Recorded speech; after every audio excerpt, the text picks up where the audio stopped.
Today I'm talking to AJ Powers with Powers Premier in San Diego, California. In real estate since 2007, AJ began his career doing BPOs for an REO team. After that, from 2013 to 2018, he was a member of the team ranked number 1 in San Diego by the Wall Street Journal and number 5 in the state of California. Today, he runs a highly successful brokerage firm, Powers Premier, and leads agents through restructureteam.com to grow their businesses. He and I talk about how to grow from agent to team.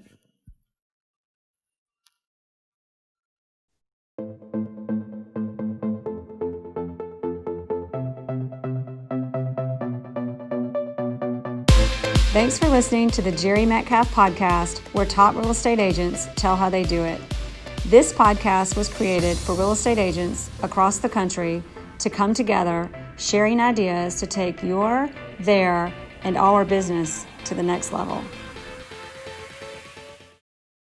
All right, everybody, it's the Jere Metcalf Podcast, where top real estate agents tell how they do it.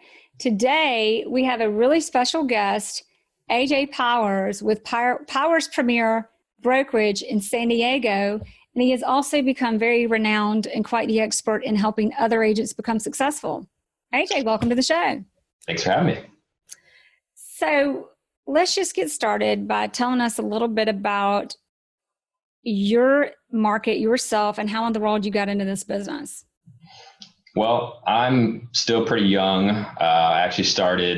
I got my license when I was 19 and pretty much knew my parents moved around a bit when I was in high school, and I kind of enjoyed the process. I was young enough to think loving homes and seeing homes was what being in real estate was. And so I was excited about that aspect of it. And so I took all the classes in junior college, became an admin on a really successful KW REO team because that was the only thing that was around in 07, 08. And really fell in love with the business. I think being in the REO side, you get to see a lot more of how a structured business runs because there's so many other aspects to the accounting, the upkeep of the properties, working with the asset managers, doing BPOs and MMRs and things that people today are like, what are you talking about? I have no idea what any of that is. So I got to see the structuring of a business, how a buyer's agent on an REO team works, because there were so many sign calls and opportunities to market properties that we don't necessarily have now. So I got my license. I was really fortunate. We had so much inventory that the first month I had my license at 19, I closed 5 transactions. And that was just hustling open houses. That's when Craigslist was out and Postlets and all these things that. Oh, I forgot about that. Actually, I remember that now. Yeah. We had, at one point we were getting 200 to 300 assets a month from Fannie, Freddie, and different places. And so you have all these off-market listings that you can market. And that's what I did. I went home after my job and I started marketing properties. I do open houses every Saturday and Sunday. I also started a landscaping company, which fortunately the broker I worked under let me manage and maintain their REO listings. So at 21 years old, I was making a really good living. I had my own business selling real estate, doing landscaping, and I decided I was going to go for it and become a full-time agent at that point. So at 21, you're working on an REO team, and Yep. It's like, what is it by then, 2009? Yeah, so I got my license in 8, so I started in 7 as an admin for about a year, and then I stayed in an admin, and when I say admin, I was doing mainly BPO and MMR, so I've probably done 12 to 15,000 BPOs. It was all like every day. So analyzing properties and deals and keeping the banks informed on values in the market. How many BPOs did you do a day? At one point I was probably doing 8 to 10 BPOs. Okay. I didn't do any of the driving. We had everyone ran out, did pictures, brought it back. So I was doing all the new incoming BPOs and the updated MMRs for all of our inventory. And so that was a great learning experience because I really got to understand a lot about how the market was impacted by different things, how one home is worth more than another based on adjustments and comps. So that's something I really think made me a great agent, was understanding the value of a home when you're going to a listing appointment or helping a buyer write offers, not blindly looking at the list price and writing an offer based on that. And so I got a really good understanding of the business quick.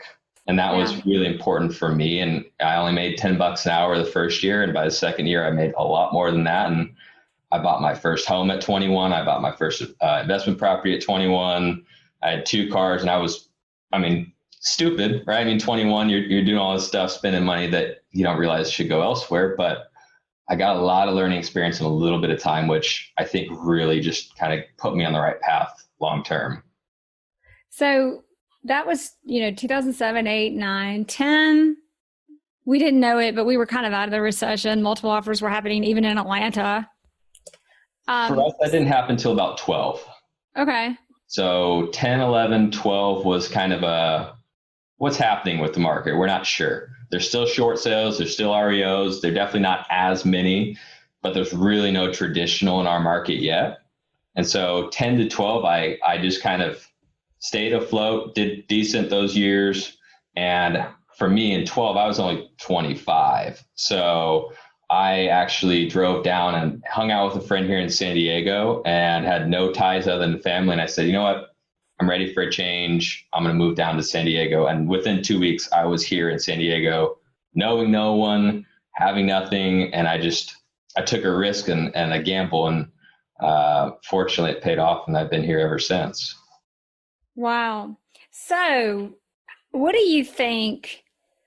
Obviously you started out getting a lot of experience really fast. I think Jonathan Spears is an agent on the show, and he's doing over $100 million a year on 30A, Sandestin, Panama City. It's not Panama City, but it's Sandestin, for those of you who don't know, or near Destin. But he started his career doing BPOs. Yeah. So he just started his career like learning the business studying it quickly and learning to move fast. I think that gave him the mindset, in addition to the gifts he already had. What would you say, did that help, or how did you know to take the risk of just kind of learning, having your knowledge and then just running with it? I think it definitely helped. I've always had a really good work ethic. Even now I work more than any of the agents in my company. 6-7 days a week, I'm here at 6 a.m., getting home to the kids at 7. And that's just how my dad was a mechanic. My mom worked for the state. All I saw was hard work. Yeah. So, for me, I think that was the driver more than anything was, I think I can figure it out no matter what. And most people don't have that mindset. They're too scared to take a risk because what if it doesn't work out? For me, it was like, this is exciting. I've got a new market. The price points are great.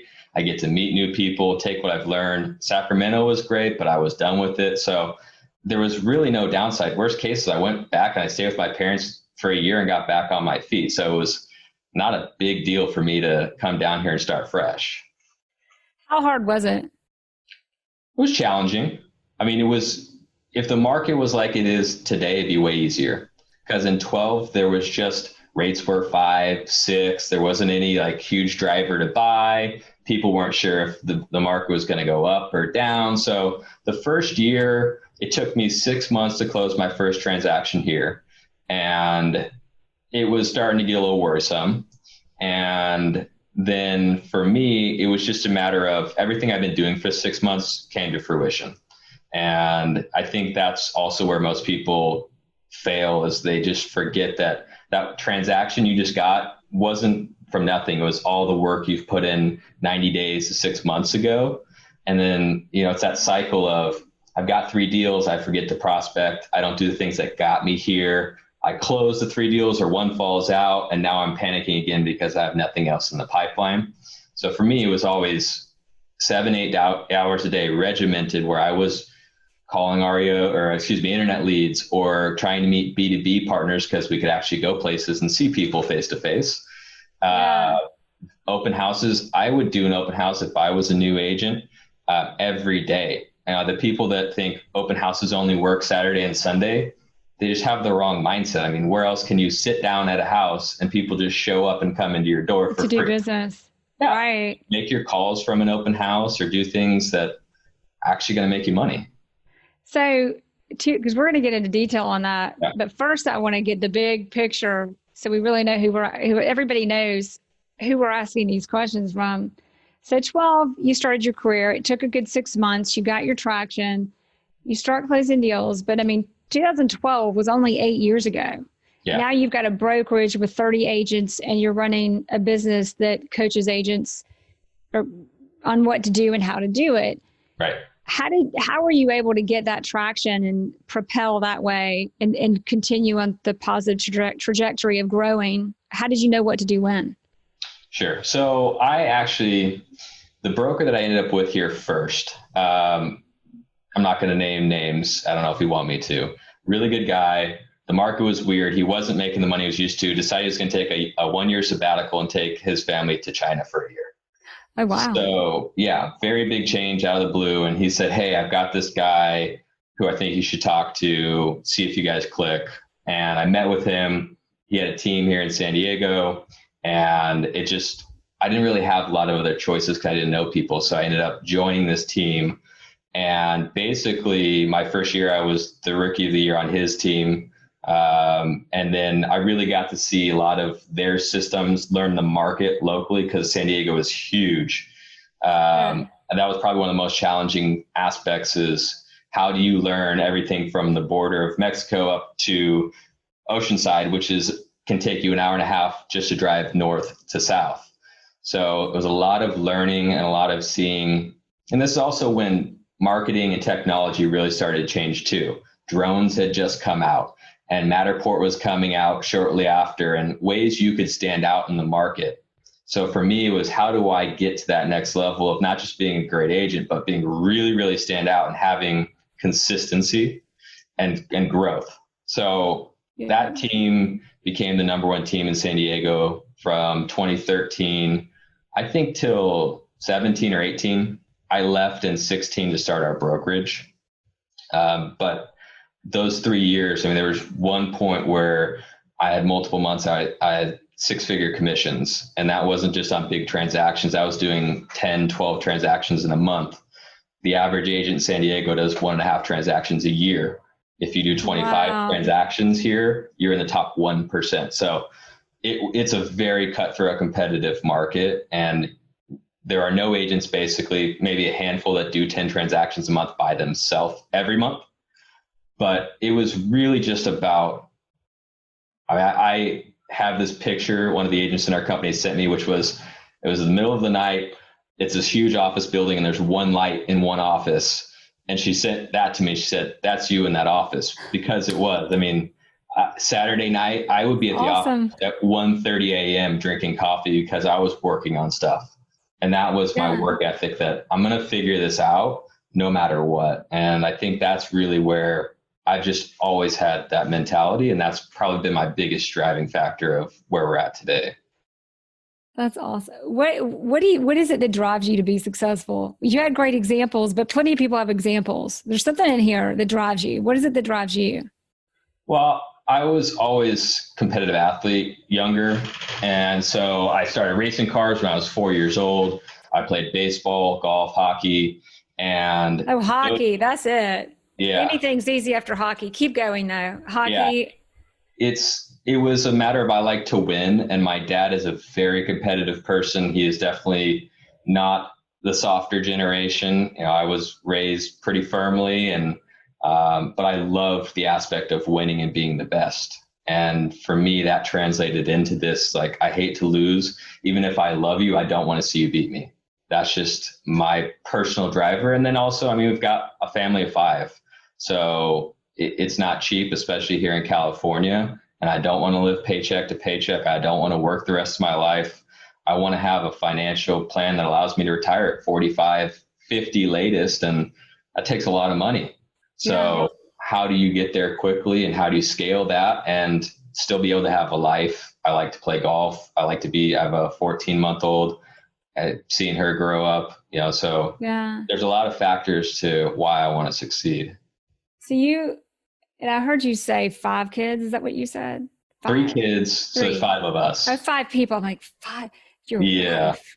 Were they all hers? Just say as a woman? 2, and that was good. Yep. So you were on an REO team doing basically like about 10 BPOs a day, which everybody broker price opinion. You're basically doing a really detailed CMA, comparative market analysis. And then you're on a team, you kind of just got in the right places to get the right background. You're in a team in a market where most agents sell a house, maybe 2 a year, and you're selling 10 to 12 a month. And that wasn't every month. I mean, definitely not every month, but I had months like that. And what was the difference? What was the difference between you and that team and everybody else? Well, I would say a lot of it was process, systems, knowing how to generate leads, being willing to spend money to market yourself. Because most people take that commission check, they put it in the bank, they live off of it for 6 months because they don't know when the next one's going to come. I've always had the mindset of if I spend it the right way, I don't need to worry about that next check because this listing should bring me 3 more transactions. We had a massive process for listings that would generate 3 to 4 more transactions out of just about any listing. So for me, it was, how do I invest this into things? CoreFact was pretty new. So we were using CoreFact on all of our listings, and I wasn't sending one mailer to 250 homes. I was sending 5 to 7 pieces to 500 homes. It's a numbers game. You need to talk to enough people or have enough people know who you are or market to enough people consistently in order to have that consistent business. If you're going to mail and you do one piece one time, you're wasting money. If you're going to call a neighborhood one time, door knock it one time, branding doesn't work that way. And I always tell people, if you're getting into a neighborhood that's not brand new, someone else has been trying to farm this market for a period of time, whether it's 6 months, a year, or 10 years, you have to stand out. So how we really stood out was we went the extra mile. When we did open houses, we put out 50 to 75 signs. We hand door knocked every neighbor before our open houses. We did neighbors only open houses, inviting them for wine and cheese or pizza and beer to let them get the first peek at the property. And so it was a matter of being better than other people. And we focused on how do we add more value. And a big part of that too was most people get 4.5% or 5% on a listing. We were getting 6 at 3.5%, 2.5%. So justifying your value when you can make an extra percent on every listing you take, that money goes a long way. And I think that is something that we've always pushed since is how can you stand out? What's your value? If you can't tell me what your value is as an agent, why should I hire you as a client? That doesn't make any sense to me. So 2 questions over that. I'm not going to let you answer the first question first, but I'm just going to ask it and we're going to go back. I'm just going to give you a heads up because most people want to know, what do you do to stand out? How do you because so many agents don't know what makes them special. So everybody, we're going to get that answer. I do want to say though, to really get the full picture and make sure we don't run out of time, hearing you talk about that and being in this business for so long, when you know that, the business that you will generate, what you just said you do, here's what I hear. When you do that, the business you generate is so incredible because so many people don't even do half of that. Right. Just doing that is what makes you stand out, first of all. Absolutely. The question is, once you generate that kind of business, the challenge is making sure you deliver over and over and you to be able to multiply and not stop delivering at the highest level. Sure. That's my question and everybody else's, but I know we've got an audience that's wanting the answers to both. How do you want to answer that to best articulate?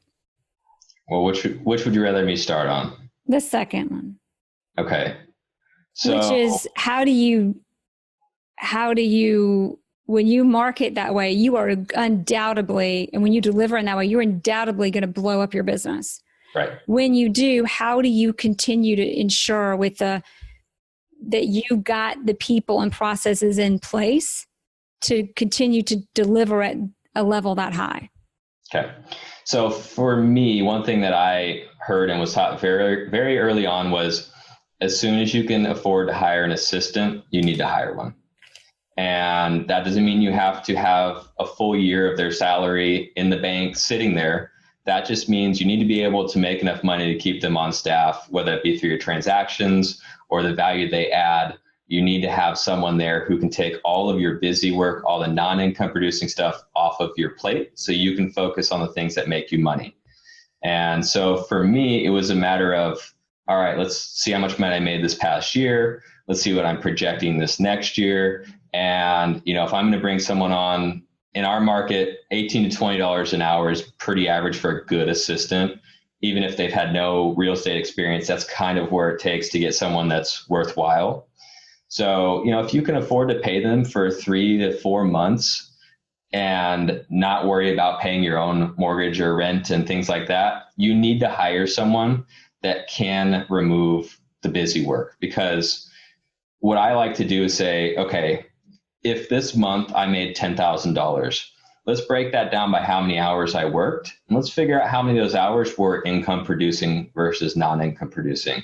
So if I'm so busy that I'm now taking 5 hours of my day to set up my listings, to do MLS input, to put lock boxes on, to do social media, that means 3 hours is where I really made that $10,000. The 3 hours I spend every day doing my production or my prospecting, I should say, that 3 hours is my money-making time.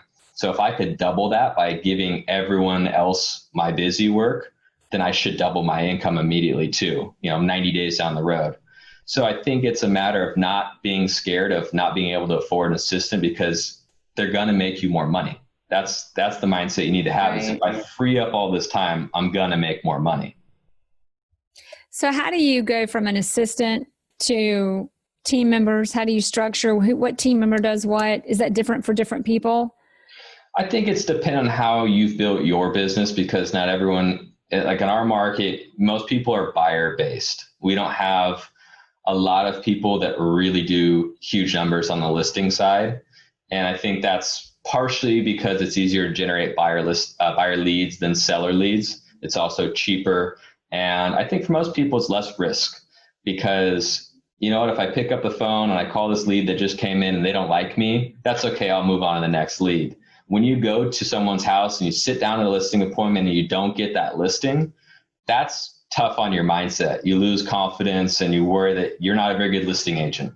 Or if you take listings that don't sell because you are the average agent who says it's worth 10% more than it actually is and doesn't say, we need to stage it, you need to do this, you've got to do that, because you're scared of offending them or losing the listing because for whatever reason, that's not how you run your business. Most people end up doing more buyer stuff here. Right. So what I would figure out, number one, is, am I really busy enough to hire another agent? Can I say there's enough leads or potential deals in my business for two of us? If the answer is no, you're either not ready or you need to figure out how to generate those leads. So you don't bring someone on who has the expectation of not only paying you, say 50%, but being busy and making a lot of money. And one of the other reasons you join a team is either mentorship, or you don't want to do the work that it takes to generate the leads, or you don't have the money to do it. So if you bring me on as a buyer's agent and you don't have leads that keep me really busy, I'm not going to stay.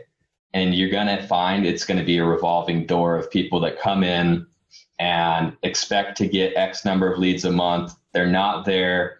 And then it's your fault, right? I mean, you have to take ownership of your business. And so for me, it's a matter of, let's go through how many leads you generate a month. Are you going to keep someone busy enough? Or do you have a lot of listings that someone could go do open houses at, door knock around, circle dial around their listings? I need a way to generate enough business on your team to pay you 50%. That's the whole thing, or whatever the split's going to be. And so I think for most people, that's the first step is, am I that busy? Or do I just feel busy because I don't have good processes? I let my clients run me ragged. I have no boundaries. There's a lot of different reasons people feel busy. So for now, we're just going to sidetrack to another question. Well, I'm going to ask you, we're going to talk about setting boundaries too. Okay. But first, let's just say you're at 100 million a year, which in every market, that's a very different number. Absolutely. But let's say you're at, of your agents on your team, everybody's doing 10 to 15 deals a year. I think at any given time, any agent can reasonably handle up to 7 deals at a time. And once they exceed, and I think 7's a lot for a lot of agents, but let's just say 7. Yeah. 7 deals. You've got, a good running team. They've got their deals coming in.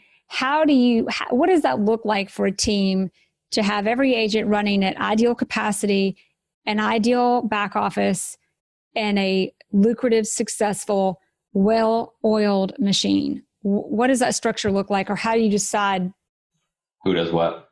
Right. Well, I think you have to decide if you like to produce, because if you still want to produce and run a team, that's challenging, because the team needs you to be the business owner and the CEO, not someone they can't get a hold of, not someone they can't role play with, not someone that can't take almost a broker type role with them, where when they have legal questions or contract questions, is there to help them. You need to be able to get with your staff consistently enough to go through what's going on in the business, to survey them, to overview what they do. So I think the people that try and produce at the same level and hire people underneath them struggle, because they don't want to give up the production side to spend time in the business working with those people individually. So I think the best teams are the ones where you have a rainmaker who has a great name, reputation, has the money there to build the team out, the know-how to run it, and they step back and they want to run it as a CEO. They say, hey, instead of me taking 50 transactions this year, I'll spread that out to 5 agents. And then I have all this free time to maybe bring on 5 more agents that I can spend time with, and they do 50 as well. So it's a matter of, do you know how to run a business, a true business? And when I say business, it means if I left tomorrow, it would keep running. If I wasn't there, if I was on vacation, it doesn't need me. Until it's at that point, you have a job. That's my personal opinion. So here's the two, again, I keep going off into 2 questions. We're going to talk about boundaries also, okay. Deciding what makes you special. We're going to hit on that. Okay. But going into this, I get very selfish on these interviews and start just asking questions for me. But I think it's very relevant to our audience.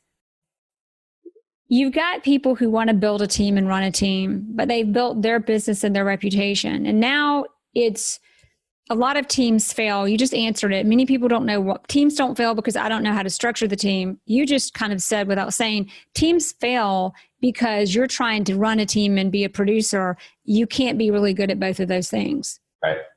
How do you, if you're going to really run and have a team, how do you transition from, okay, it's not just me anymore, now it's the team? How do you transition that, especially in the luxury and the high, and you're in a market in San Diego, your high price points are naturally higher.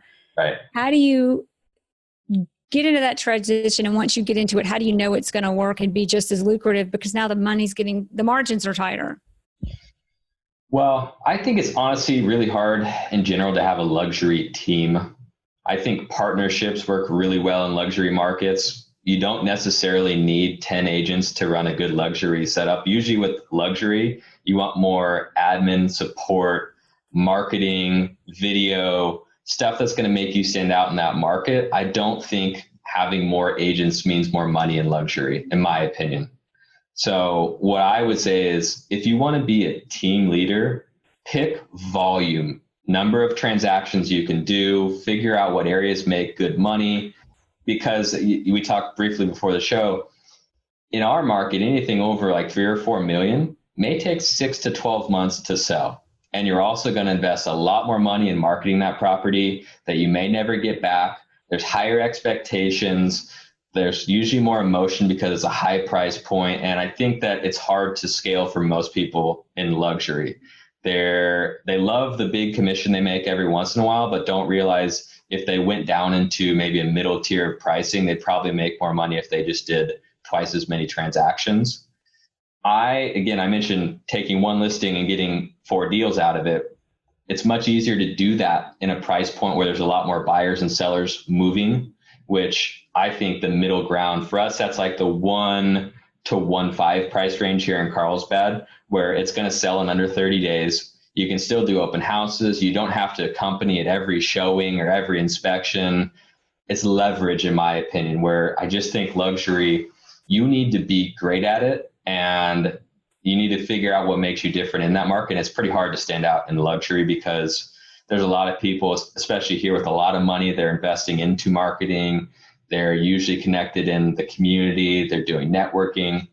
So I personally just in general don't love luxury. I mean, I'm a member at a country club where the average price point's $5.5 million. And I don't market to anyone in that community. I make friends and they refer me business, but I don't want that market where things have been on and off the market for 7 years. That's not building a business. That's saying I love high price points, whether or not I make a lot of money. And why do you think it is that so many people do aspire? Now, when you Google like luxury brand podcast, this podcast comes up. Okay.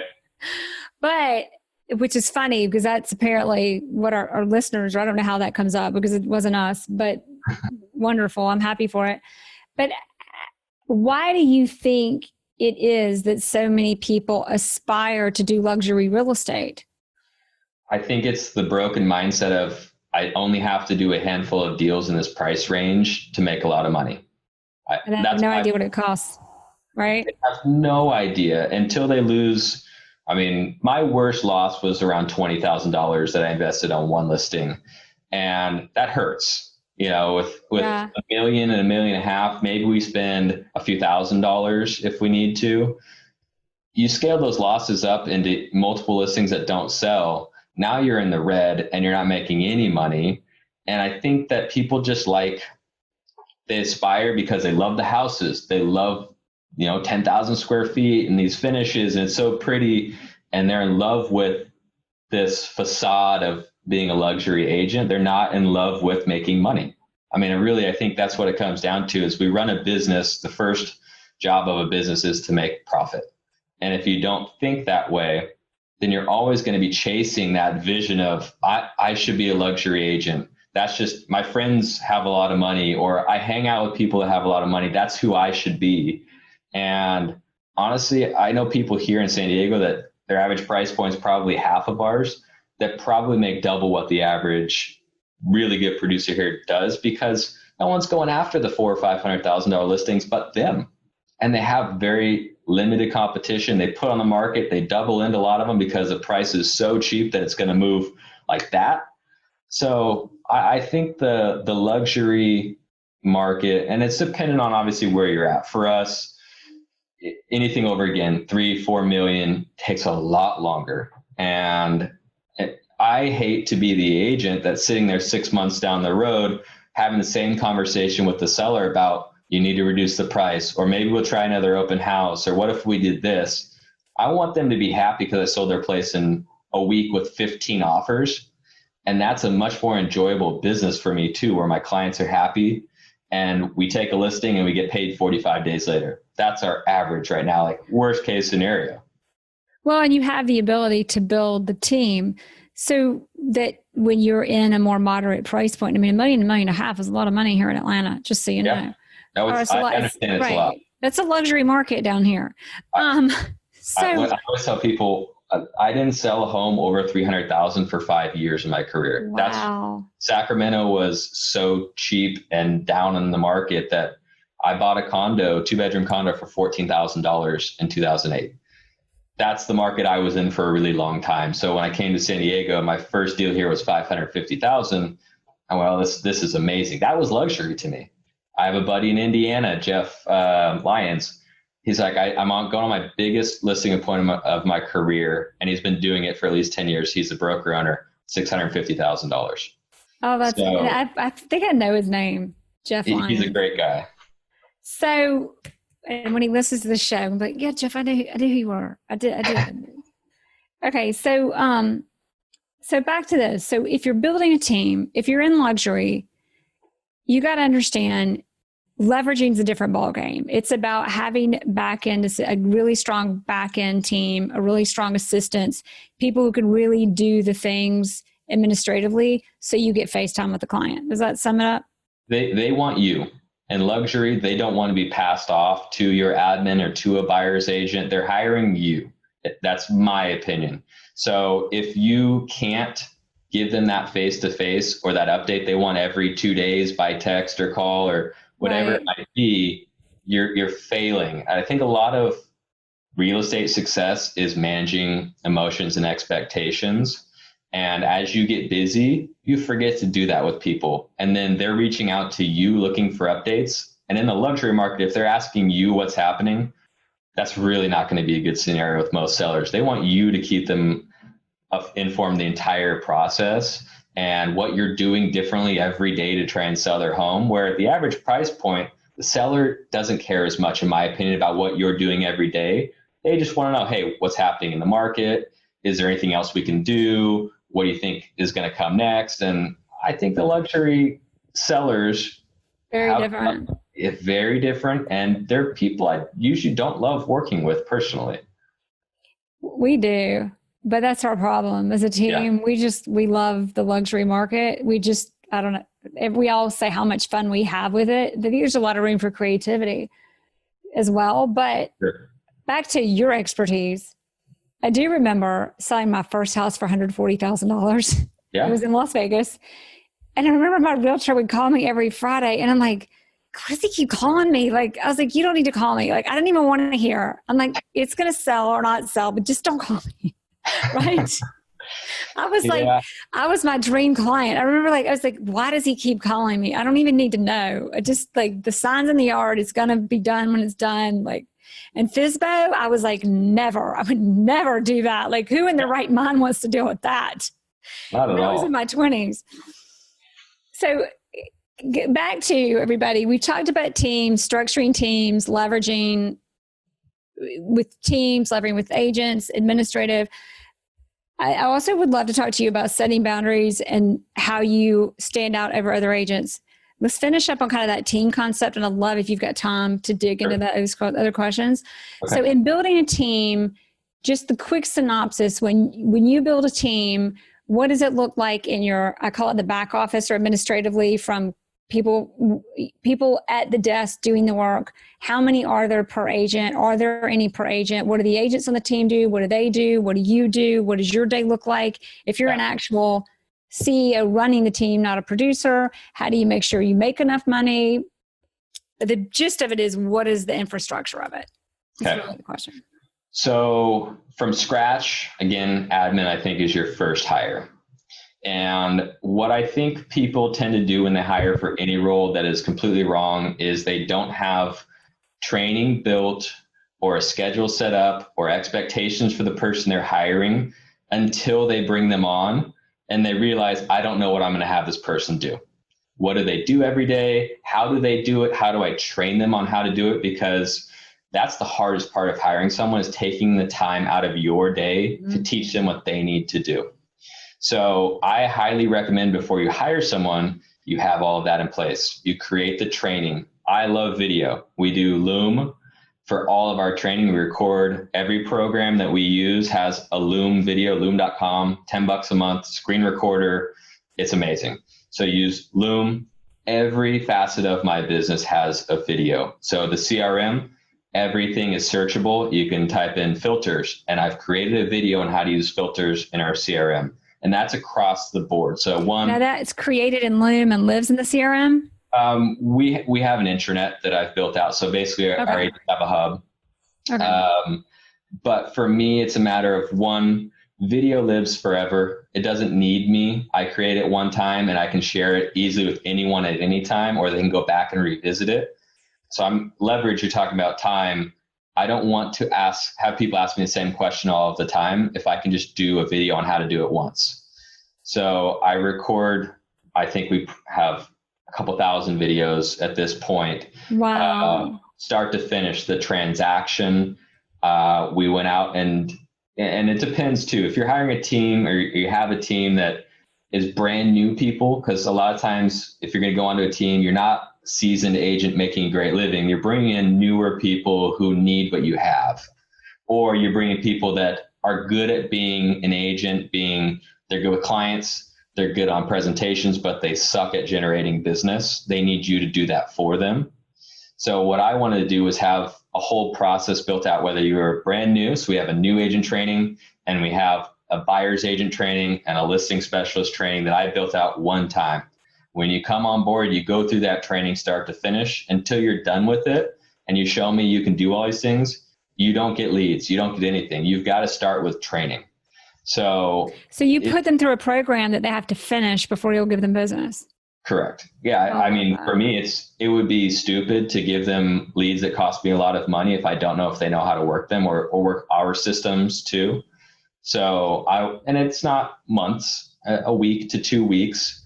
And it's like any other job you go to. You're not going to just get thrown into the position, say, figure it out. There's going to be a training process and you're going to learn how things work at our company.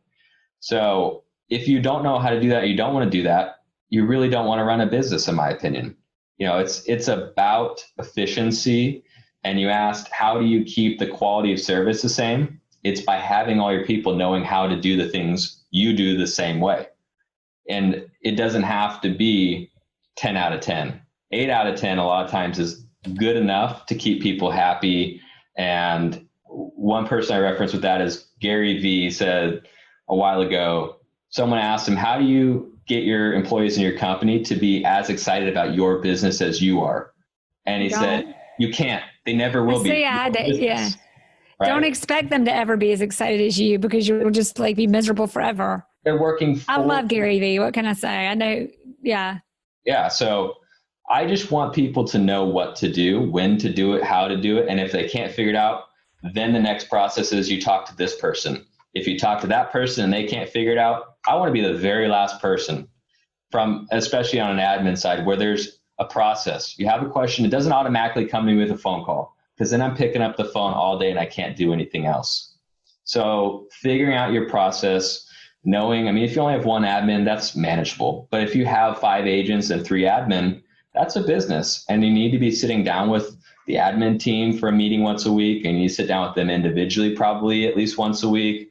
Because if you don't check in and show that you care and invest in them, they're going to leave or they're going to do a bad job. And that's all reflective of you. So I think that don't try and go too big.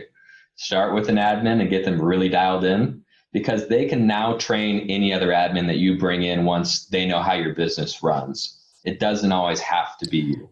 So on the training, you were talking about Loom is just a place to record screen recordings. Correct. But you were talking about you put agents through a training program that's 2 weeks. What is that, like an online course? Is that like a... Yep. It's all video and assessments that I've built out. There are different platforms out there like Trainual, Thinkific. We use Kajabi, which is a big kind of e-commerce platform, but it's really good for this too. I'm pretty tech savvy, so I've built out a system for our company and other companies as well that basically houses all of our training, our listings, our documents, everything all in one place, all of our links to all of our systems.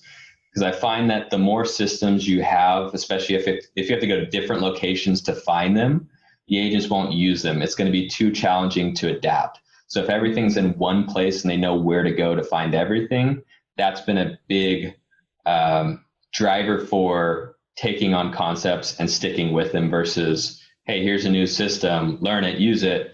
And they don't know how to get there. They forgot what it even does because the average agent doesn't want complicated anything. They need one place to go. And you said that you have an intranet or do you right. I do like Google Drive. Hub.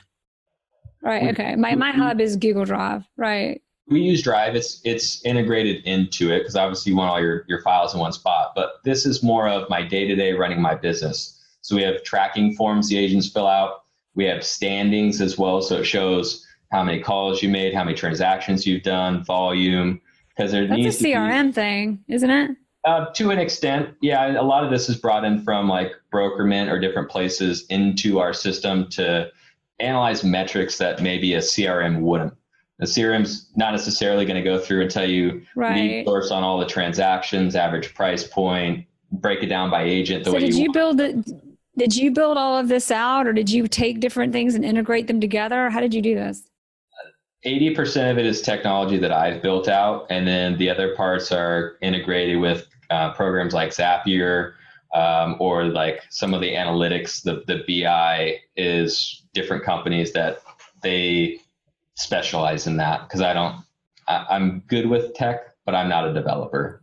I was gonna say, AJ, you say technology you built out. I thought we were interviewing like a realtor broker today. Now we're interviewing a tech guy. So how did you build it out? Did you integrate it with systems, or you use the technology and you built what you needed to run your team? Yeah. So I learned how to use a program called Webflow, which is a no code website builder basically. And so within that, I've built out landing pages, funnels, our intranet, the event that I'm going to talk to you about here at the end. I built out the whole process through it. So basically, I just learned that, and I've done this with every system ever, is like, I want to know everything about it. I want to know how it works. And my mind, the spatial problem solving, that's really where I excel. Even in transactions, like I see issues before they're happening or as they're happening, and I have a solution before everyone knows there was a problem. And being through enough transactions and working with enough agents, I just know what people should have and need to succeed, in my opinion, without sounding arrogant. But, you have to have all these things if you're going to build a business. If you want to be the agent that does 1 to 3 transactions, don't come here. Don't waste my time. Don't waste your time.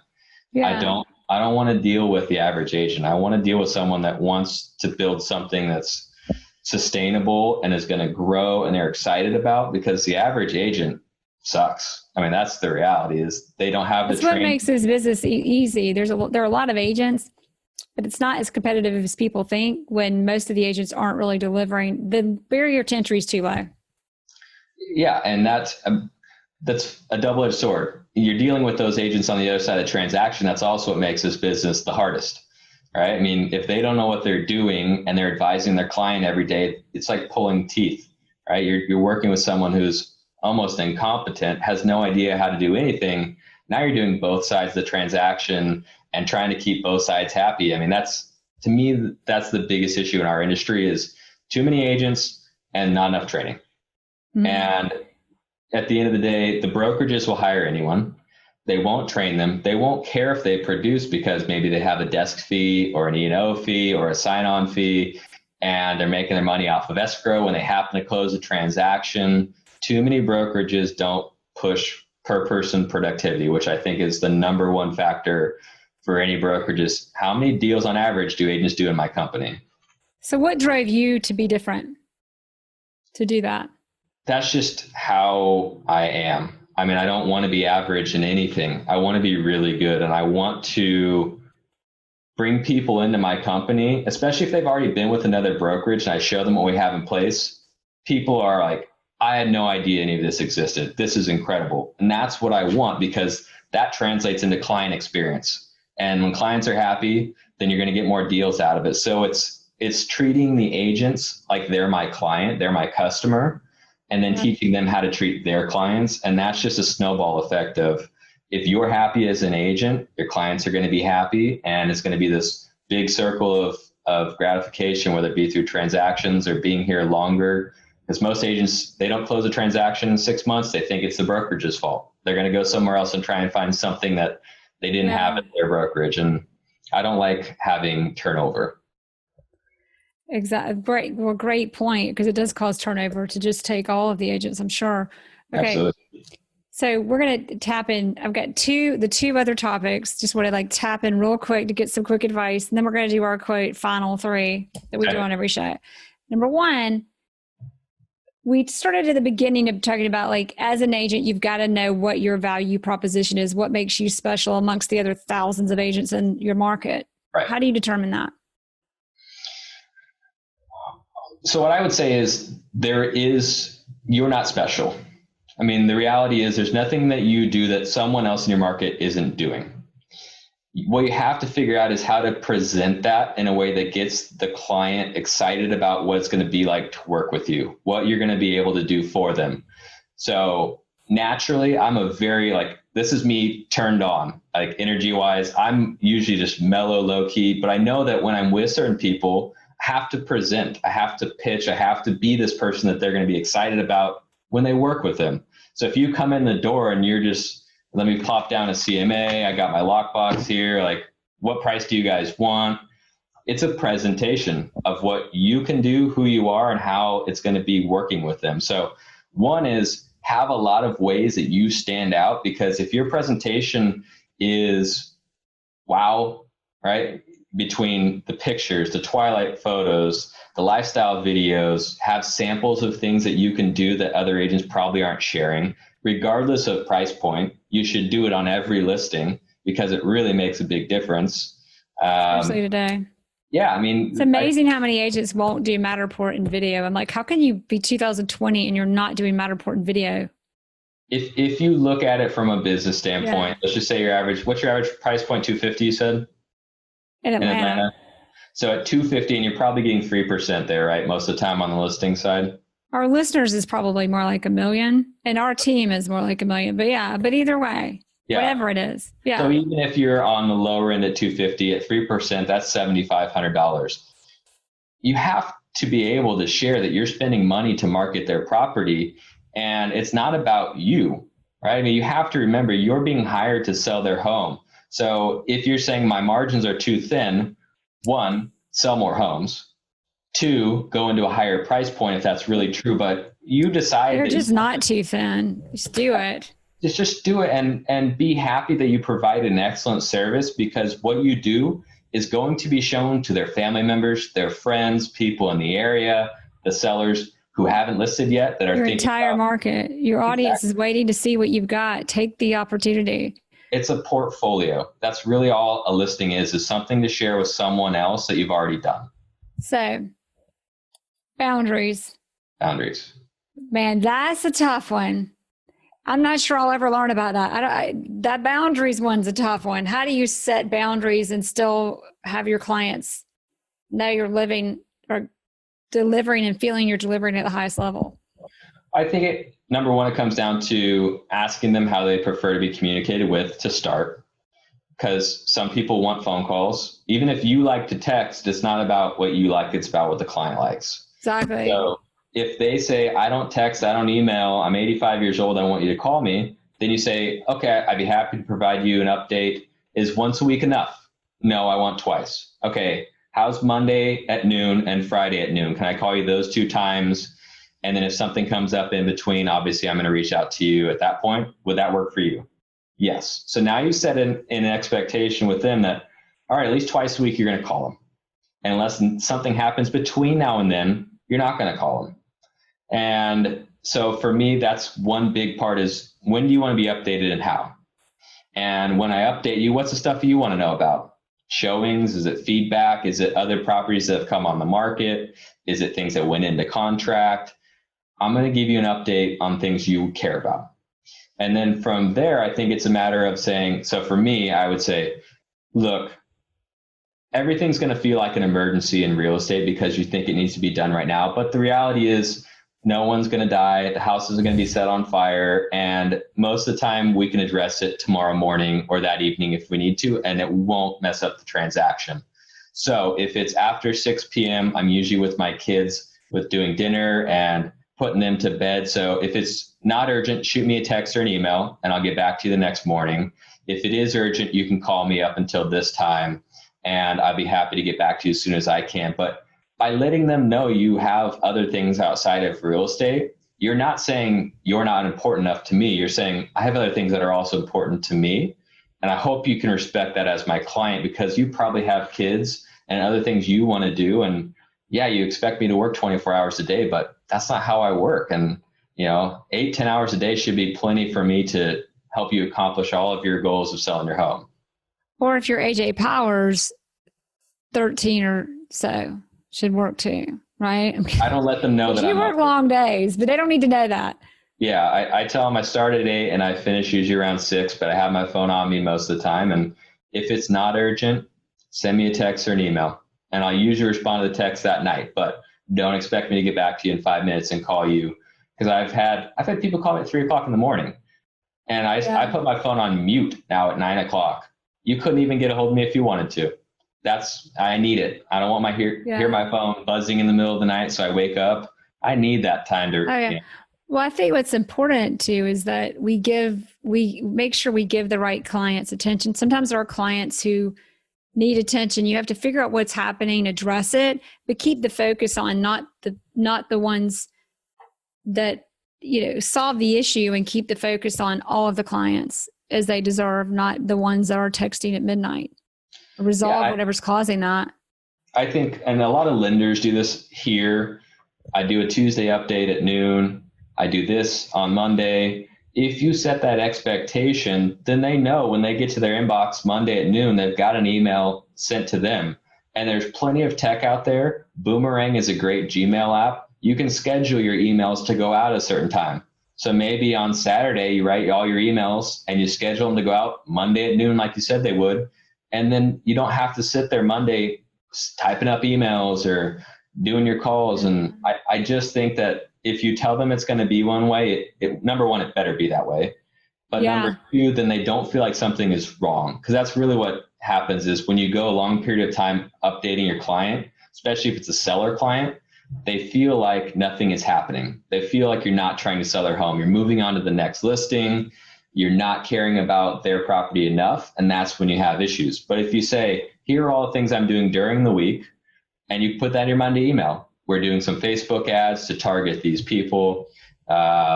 We also talk to blah, blah, blah, and they're going to be doing this.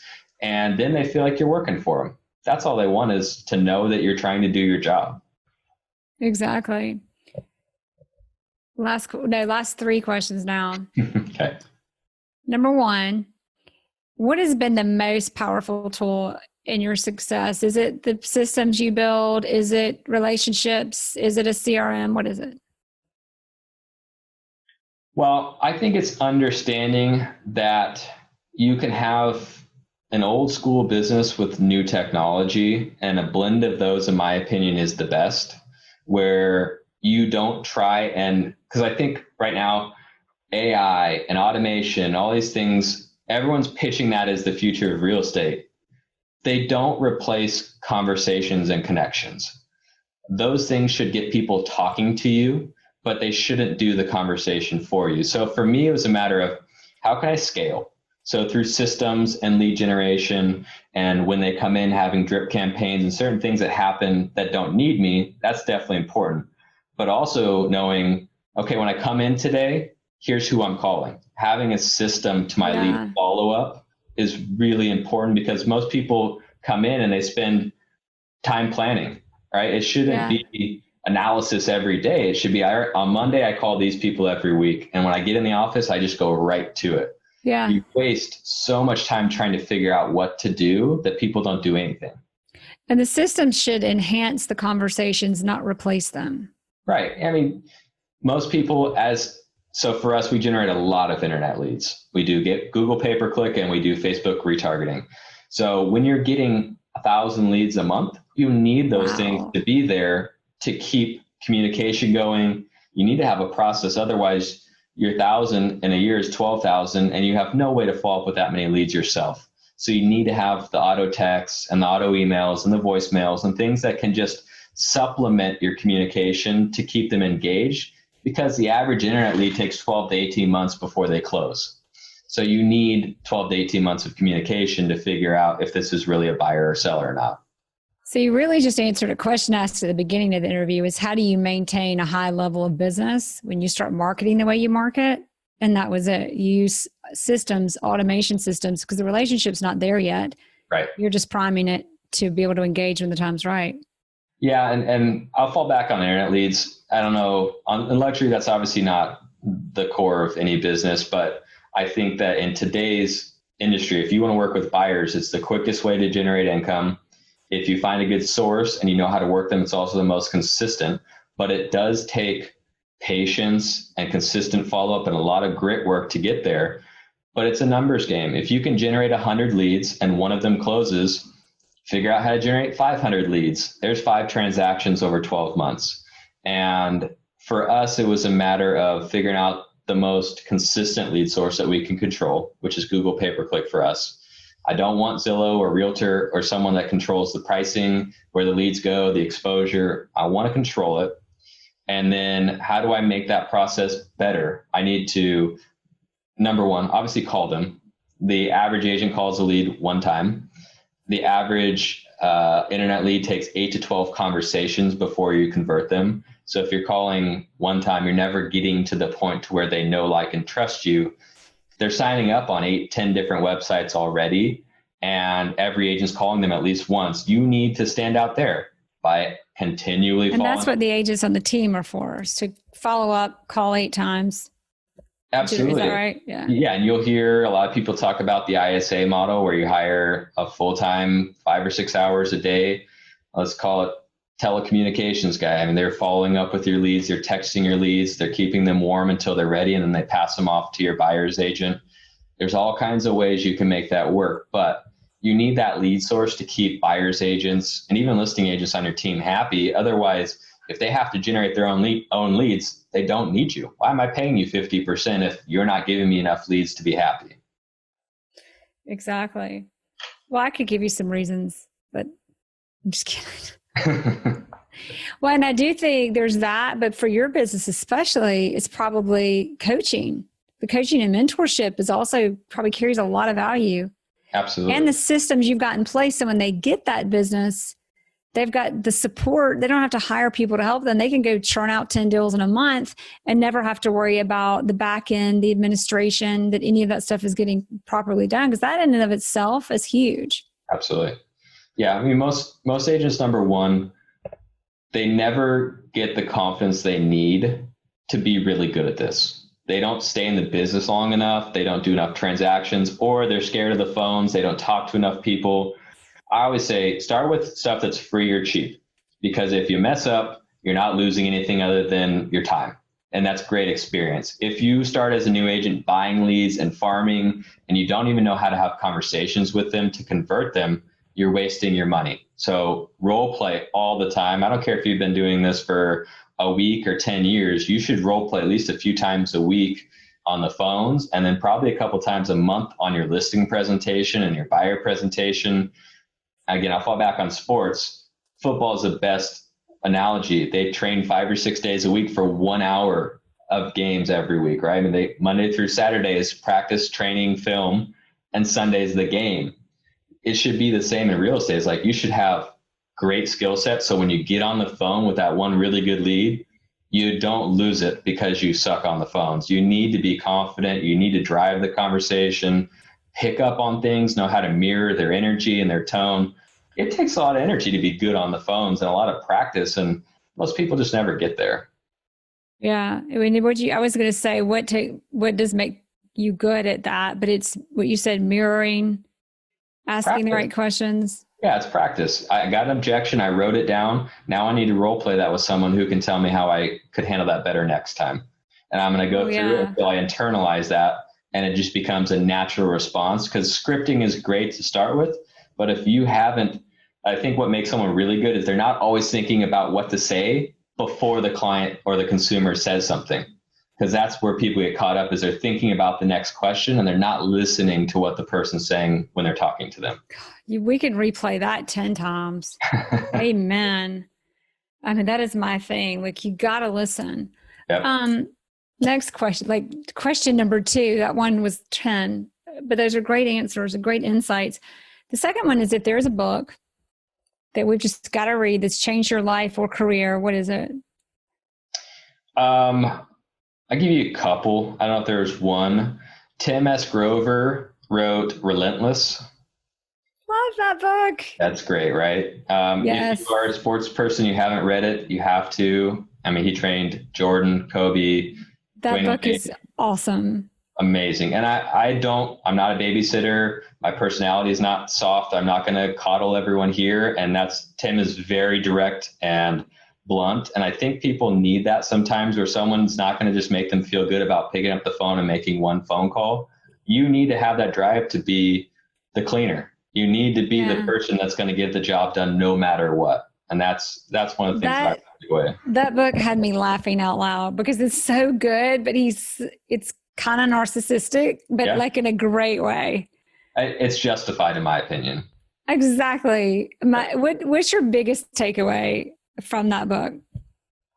Well, the one thing I would say that stood out more than anything for me was some of the stories about Kobe and how he would be at the gym at 3:30 in the morning and call Tim and say, "Hey, I need you to come over here and work with me." And he's like, "Oh, you're just getting up?" He's like, "No, I've been here for 3 hours." Right? It's that mindset of this is the only thing I care about, and I'm going to work relentlessly to be the best at it. And that was what I really enjoyed, was like when he talks about turning it on too with Jordan, how no matter what happened, he showed up every game. Yeah. That to me is like, if you can show up every day and you don't lose a day or two a week from fatigue or being hungover or just being down because you're working with tough clients, that's a game changer too.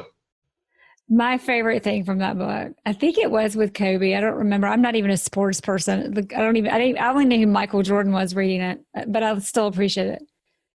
He was on the basketball court and he was having a rough bout, and he had this quote, which is kind of your point, like, how do you stay relentless? I'm the more sweet coddling, but like never quit type. But anyway, he pulls out a quote, and it's, in order to have what you really want, you must first be who you really are. Absolutely. Take it, like that was it. I read the whole book, loved it, but that quote, I was like, yep, that's it. Next, what was the other book? I really like David Goggins' Can't Hurt Me. I don't know if you've read that one. Next on my list, right next to Fortitude by Dan Crenshaw. Really? I mean, it's I'm about to read that. Story. Yeah. Yeah. And I think, again, it's a grit thing, right? And the ability to work through any situation that's put in front of you, and not, because I think especially the younger generations have this I deserve mentality, and they don't want to work for it. They don't want to put in the years it takes to become successful. And for David, it was a matter of, he had demons and also a terrible upbringing, but he still pushed through. And now today, he's the most regimented, insane person in the world, in my opinion, with his health and fitness and the ultra marathons and the things that he does. It's just incredible personal strength and mental strength. And what a disservice to not have the privilege to be that person. You know, what a disservice. Wayne Dyer, I don't know if you know who that is. I've heard the name. So he was considered one of the three greatest spiritual leaders alongside Eckhart Tolle and I don't remember Deepak Chopra. Okay. But he said, this was one of his first famous speeches. It's actually a speech. It's called No Limits People or something. But anyway, he said, do not take away from your children the privilege to struggle. Like when they have the ability to push through and earn it and be it and know, like when you get to know what you're really made of, what better place to find peace and happiness. And once you find that, you can have anything, you can achieve anything, grit is nothing. But without that, Fortitude, I'm sending you that book, and I can't wait to read Can't Hurt Me. It's really good. And everybody read Relentless again. So Mark Noah, my friend, he's been on the show a couple of times. Okay. He's from LA. He actually sent me that book when I met him. And then, no, he didn't. No, he said that the first book was Never Eat Alone. And then he sent me that book a year later. Great. Okay. As you know. Anyway. Okay. So I'm just taking the opportunity to hashtag Mark Noah and tag him in the podcast. That's all. But last question. Okay. If there's one thing we take away from this interview and we're just going to forget the rest of it, what should we remember? What would you hope? I would say, remember that it's a business. It is not a hobby. It's not a job. You need to have different pillars that a traditional business has. You need to have marketing. You need to have customer service. You need to have all these things in place, systems, processes, people, to where you can, again, step away. Because I think the hardest part for most people is this business will consume your life. And you'll either have a lot of resentment because you miss out on things, your kids growing up, trips, things you want. Even though you make the money, you couldn't leave because you have no way of continuing this business if you left. And I think the other side of this is, if you treat it like a business, and I would always say, Tony Robbins says, if you don't build a business like you're going to sell it at some point, you don't have a business worth building. So if you think about, if I was going to turn this over to someone and they were going to pay me for this business, is it worth anything? Do I have written procedures? Do I have processes, things that don't need me? Someone else could learn how to do it. If you don't have that stuff, you'll never grow beyond yourself, because you won't be able to teach someone, or you won't take the time it takes to teach them how to do it the right way. And I think that like anything else, a standard operating procedure goes so far because it doesn't need you. It can be passed to any person and they can learn it. Maybe not 100%, but 80. And then you can come in and finish out that last 20 that they need help with. But if you don't build it like you're going to leave at some point, it's just going to be a job for the rest of your life. I love it. Remember, build it like you're going to leave or like you're going to sell it. Exactly. And then you said marketing, customer service, systems and processes, and people. Yep. People's the hardest. Always. If you've got marketing, customer service, and systems and processes, the people get easier. Well, right? I mean, people on your team. That's the hardest part. Well, systems and processes make them easier. Yeah, that's true. I mean, I think you tell me. A conversation of how to hire good people, but that's, in my opinion, the hardest thing in our industry is, again, most people don't do the work. So when you bring them in and they have that give it to me mindset, it's really hard to get them to the point where they want to work 40 or 50 hours a week, because that's what it takes, especially the first 20 years. I was going to say a few years. I mean, you really, it's a big business. How do you identify those people? Is it a matter of picking them out, finding a way to draw them in? I will say that is something very few people have figured out, and I have not to a T. For me, it's, do we gel? Will you fit our culture? Yeah, I'm gonna, culture. In the interview process, I'm going to give you pushback and see how you respond to it. Someone here told me that this guy they know, he's the broker. They would have interview process with other people. And when they finally made it to meet with the broker, some point during the interview, he would say, you know, so-and-so told me that you were a rock star, and I'm not really getting that vibe. And he would say that to see how they would respond. Do they have grit? Do they have confidence? Or are they really soft? And when it gets hard, they're not going to want to do the work. And I thought that was great, because it's really early on finding out, do you have the grit, and do you believe you're a rock star? Do you believe that you're going to be great? Or are you just an agent who wants to hang your license somewhere because that's what you think you should do right now? Wow, what a good, that's great. I can only imagine the responses he got. Oh, I would love to be a fly on the wall on that one. All right. So before we take this out, this is a longer than usual, but really fun, interesting interview. Thank you. I think you took away a lot for people to work with. So to get more of your insight, I know you've got a workshop coming up online. We're doing free. a full day free virtual event on October 15th. We've got 16 or 17 presenters. They're all doing a topic within one of 5 categories. Basically what we talk about: marketing, lead generation, personal branding, communication, or systems. And these are all people that either own, like for instance, we have Lion Desk, GGMS Coaching, Brokerment. We've got people that own companies like that. We have team leaders, top producers, broker owners, a great group of people. They're all doing 15-minute presentations with 5 to 10-minute Q&As after it's live, and it's completely free. So anyone that wants to go check it out, can I drop that site right now? Please. It's Reignite, REIGNITE, virtualevent.com. Again, that's reignitevirtualevent.com, and it's free. We'll send out all the recordings. Even if you can't make it to one or all of them, we will send out all the recordings afterwards. So if you just sign up, regardless of whether you make it, you're going to get them. And that's October 15th at what time? It's going to start at 8 a.m. and it's going to go all day. Wow. I'll definitely be registering so I can at least get the recordings. Yeah. Awesome. It's hard for people to break away for that long, I understand, but there'll be a lot of great content. They're all creating unique presentations for this event. And I think that because I think this has been a real interesting year for most agents between COVID and everything in general.